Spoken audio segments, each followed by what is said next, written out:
everyone, welcome to the Darwin's Room channel. Thank you guys so much for tuning in for another episode, another review. I really appreciate all of your guys' support as always. Today we're going to be talking about Mission Impossible: The Final Reckoning. This is supposedly the last film in the Mission Impossible franchise. I got to check it out just last night with a good friend of mine in IMAX, and they gave us this cool poster. It's actually double-sided, and wow, you know, this was one of my most anticipated movies of the year. I was really excited for it.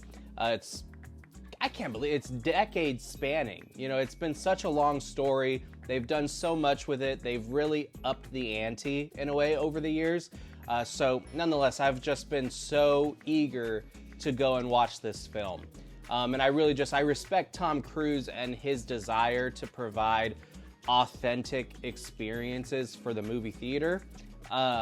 And his stunts, you know, the stunts that he puts himself through for the sake of the theatrical experience. I think it's wild. It is something, it's really awe-inspiring. It's really incredible.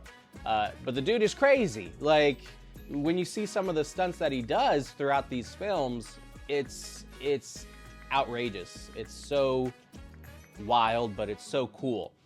So I really enjoyed this movie. This was a great conclusion to the Mission Impossible franchise, if they choose to end it here. From what I've been hearing, it feels like some have been saying, yeah, it's called The Final Reckoning for a reason. It's done. And then I've also heard that they want to leave it open just in case. I do kind of hope it's done, because I think this puts a nice bow on it, and this kind of completes the series and the story really nicely. It's not a great movie, but it is a good movie. And I really enjoyed it. I really liked it. But it's definitely not one of the stronger ones. And it's funny because I think even though it's still a really good movie, you're left just a little bit disappointed because you expect it to get better. So my ranking, I'll give you guys my quick ranking of the movies. Mission Impossible 1, it's a solid introduction to the series. I would give it a 3 out of 5 stars. I feel like it doesn't hold up as well, but it's still really good, and it's an average good start. Mission Impossible 2, I hate it. I do not like Mission Impossible 2. I'm sorry for those that really appreciate that one. I couldn't stand it. I give that one 2 out of 5 stars. I do not like that one. Mission Impossible 3, that one gets way too much hate. I don't understand why that movie gets as much hate as it does. Even though it has better reviews than number 2, I feel like I hear more positive reviews about number 2 than I hear about number 3. And I find that really odd. Because for me, I think 3 is really great. I would give it either a 3.5 out of 5 or a 4 out of 5. Probably a 4 out of 5. And maybe that's just based on nostalgia, but I think the villain in that one is intense, and the story is really, it just feels earth-shattering in terms of like the emotional stakes, you know. So I think they just did such a good job with it. And then Ghost Protocol, Mission Impossible 4, Ghost Protocol. I would give that one also a 4 out of 5 stars. I feel like between 3 and 4, if I remember correctly, there was quite a gap in time before they made Ghost Protocol. And it felt like Ghost Protocol was them trying to revive the franchise and bring it back. And it was a solid way to bring this story, this series, this franchise back to the big screen. So I would also give Ghost Protocol a 4 out of 5 stars. So good. And I feel like that's also when we start to see more of the crazy stunts that Tom Cruise started doing. That is kind of like the marker right there. Ghost Protocol is where it all started in terms of the stunts and the big practical effects and making sure that it's this big, awesome experience. I feel like that's when it really started to hone in on that and dedicate itself to that. And then Mission Impossible 5, Rogue Nation. That's my favorite one. I love Rogue Nation. I give that one a 5 out of 5 stars. I think it is impeccably well done. It is such an incredible film. It's got the espionage thrills, it's got the action, it's got the heart, it's got the comedy. I feel like it met all of my expectations. And then Mission Impossible 6, Fallout. I love that film, 4.5 out of 5 stars. I don't think it has as much of the comedy to it. That one is definitely much more serious than Rogue Nation, which is okay. Again, 4.5 out of 5 stars. I still loved it. It's just a different approach, and I thought it was really cool. But it just felt like, for me, like there was something missing. Although, again, it's still a 4.5 out of 5, so I still love it. It's not like I'm talking down on it. And then after that, Mission Impossible Dead Reckoning Part 1, or is it just Dead Reckoning since they didn't decide to call this Part 2? But anyways, Dead Reckoning, I love that film. That one almost became my favorite, but due to nostalgia, Rogue Nation has to stay the number one for me personally. But Dead Reckoning, that's also a 5 out of 5 for me. I was so impressed with how it managed to tell a really cohesive story, even though it has a lot of action in it. I do feel like Dead Reckoning, as a film, the story plays out through action set pieces. You know, you like, it starts with the action and it ends with the action. And I feel like it's nonstop. It just keeps going and going and going. But it's so emotionally investing, and you really feel the stakes in it. And it felt, I don't know, for me, it felt emotionally impactful. So I really loved it. And so I was really excited to see the final reckoning and see how are they going to close up the franchise, put a bow on it, wrap it up, and, you know, call it good. And they do a good job with this one. You know, they do a great job of taking elements from all of the past Mission Impossible films and tying them together. There's story elements from all of the old ones, especially 1 and 3. Yeah, 1 and 3, that are particularly referenced, and they do a good job tying it all together and really making it mean something for this film. Now, on one hand, yeah, they do it for the nostalgia. You see a similar character, or a familiar character, I mean. A familiar character, or you see, or you hear a reference to one of the older films that you're like, oh yeah. They do some of that nostalgia, but it serves the story. And it serves a greater purpose than just nostalgia bait. So I think they do it well. And I really enjoyed it. I think it made the story that much more engaging and much more, it had a bit more of a finality to it. So I could appreciate that a lot.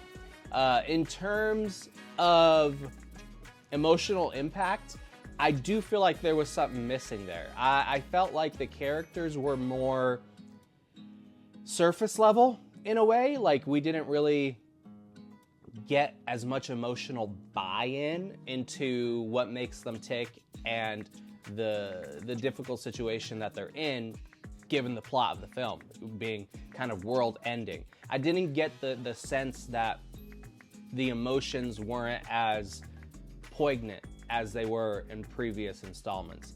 And it felt like some characters were underutilized and unrealized. I feel like, for example, Gabriel, the villain from Dead Reckoning Part 1, he gets underutilized here, and I feel like therefore also means he was unrealized as a villain.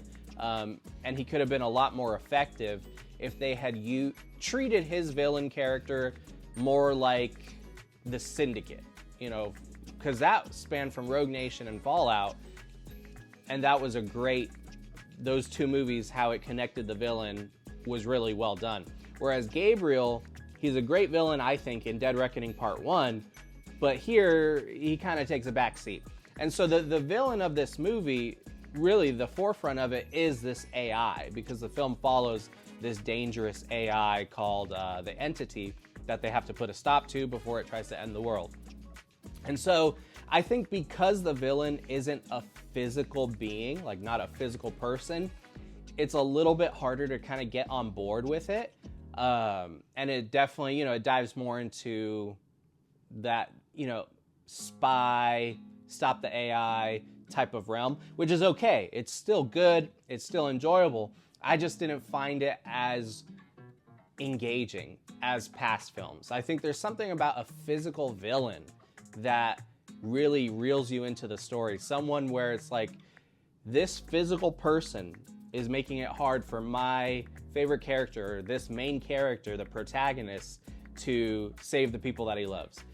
There's something, you know, that you can tangibly grasp with that when it's a physical villain. But in this one, there's not a physical villain, it's an AI, so you don't really get as much of that sense.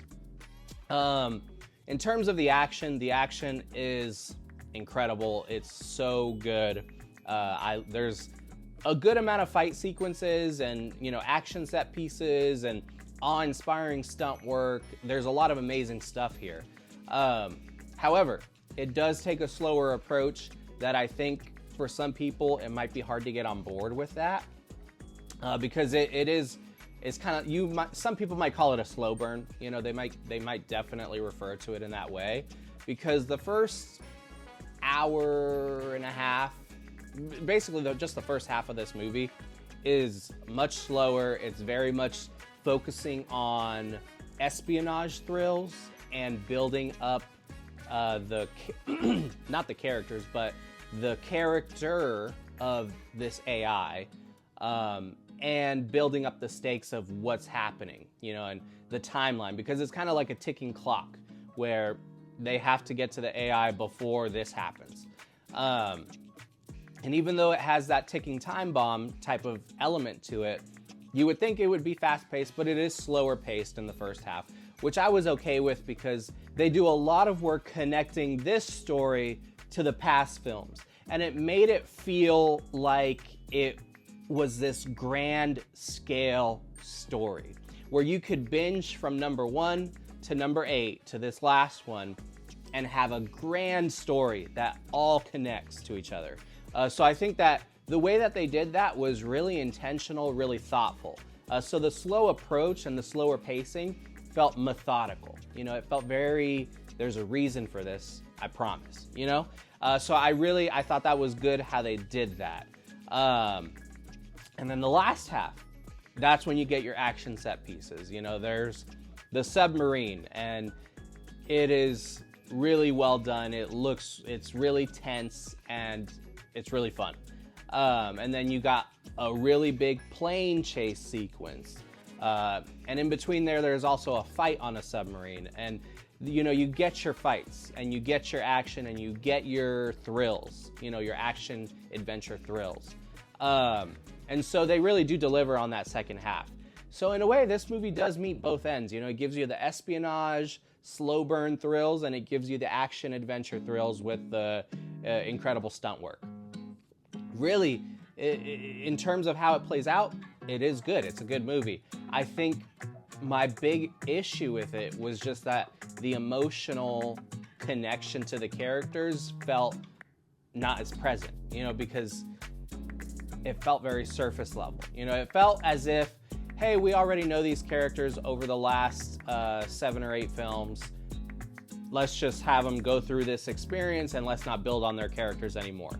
I know that's probably not what they were thinking when they wrote it, but it felt that way because there wasn't much for the characters to do other than get from point A to point B. And there wasn't much in there to be emotionally invested in them and in their journey. So it felt like, you know, they had all of these iconic characters that we've come to love, some of them from early Mission Impossible films and some of them to just the last one. And I felt like they didn't give them too much to do because they were a little bit unfocused maybe in their approach. So that's my big issue with the film, and it does definitely tamper it, just a little bit. But it is still a good movie. It is still a good conclusion to the story. And if they choose to end the Mission Impossible franchise here, I would say that they're still ending it on a high note because this has been an incredible franchise. They have really upped the ante. They've really made you be emotionally invested and care about these characters. And they do a good job wrapping it up with a nice bow. So that being said, Mission Impossible, The Final Reckoning, I'm going to give it 3.5 out of 5 stars. This is a great conclusion to the story. Tom Cruise does it yet again. I'm really excited to see what else he does after this franchise is over. it's really great. And if they decide to do, I could see them trying to do spin-offs for some of these characters, and I'd be interested to see that. Although I do hope that they just kind of leave it alone and let it stand on its own. I think that would be best. But I'm curious to see what they'll do. I really enjoyed this movie. I think it's a good conclusion. It doesn't fully meet your expectations of what you would want from the grand finale, but it's still solid, and it's still a good way to wrap up the entire franchise. So have you guys watched Mission Impossible: The Final Reckoning yet? If so, what did you think of it? Did you like it? Did you not like it? Did you love it? Did you hate it? Let me know your thoughts down below in the comments. I would love to continue the conversation and hear your guys' thoughts. That being said, I got some more reviews coming for you guys very, very soon, so stay tuned. God bless you guys. Take care.